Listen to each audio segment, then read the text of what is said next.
he was a famous, let's say, great Talmudic rabbi in of itself. His name was Rabbi Hai Sherira, Zeche Tzadik L'Bracham, one of the great rabbis of his time, 14th Nisan, naturally being his Hilula. He was actually born, I believe, on the specific, we're talking about back in the let's say 11th century time period in itself. He was born in 939, in the middle of the 10th century, and he died in the year 1038, March 28th to be precise. I think he passed away in Tzfat, and I think he, very interesting enough, I think he was buried in the old Jewish cemetery in Tzfat in the year 1038 respectively. Let's explore some of the highlights of the very famous rabbi's life. Now, it's actually quite interesting because we haven't, here on this series so far, we haven't really spoken about many rabbis before, let's just say, the 11th century respectively, so it's a good opportunity always to explore more of the different time area, let's just say, of parts of Jewish history in itself. Okay, so his name was Rabbi Hai Sherira,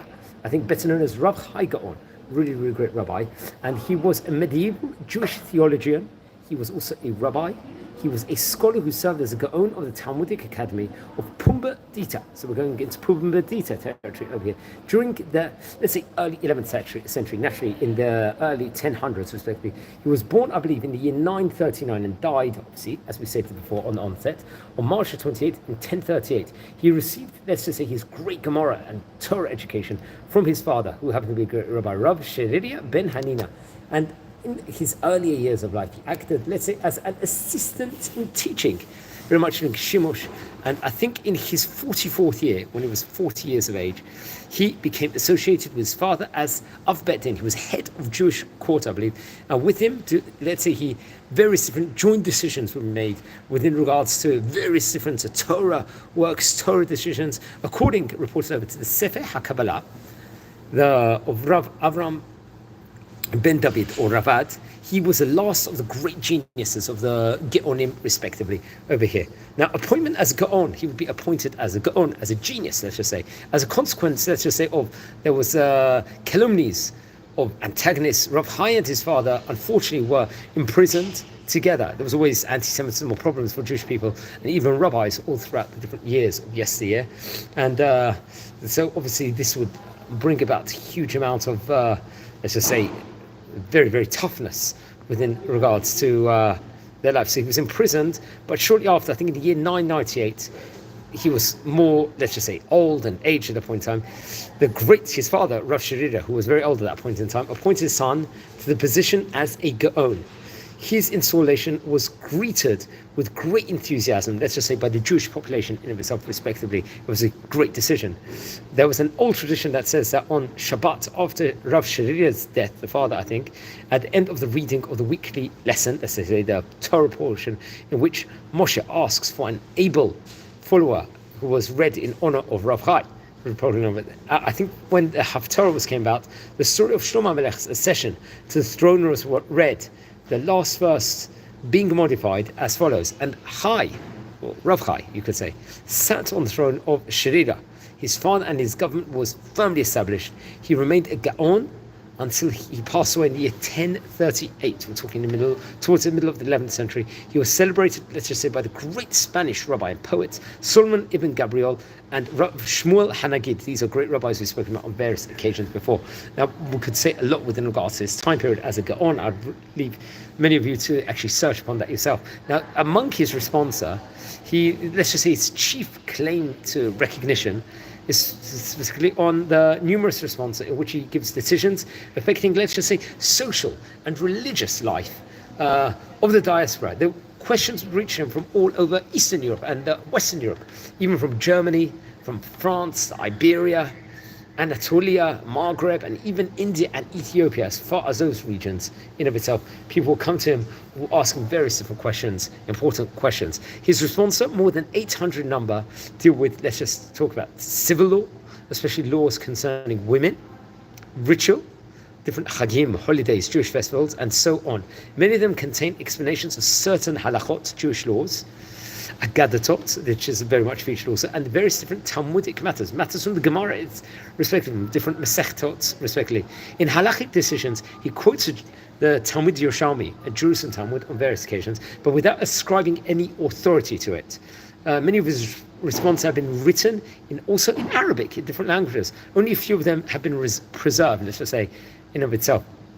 He codified, let's just say, various branches of Talmudic law, various different works, let's just say, was included. I think there was an Arabic treatise on sales and transactions, for example, which is very much featured in his work. It was translated into Hebrew, and by the famous Rav Isaac Albert Geloni, with the title Hamikach V'Hamik Mimkar. I think this was printed in 1078, we're talking about 40 years or something, just over that, after he passed away. The Sefer HaMashkon, which was on mortgage law, let's just say, translated in Hebrew.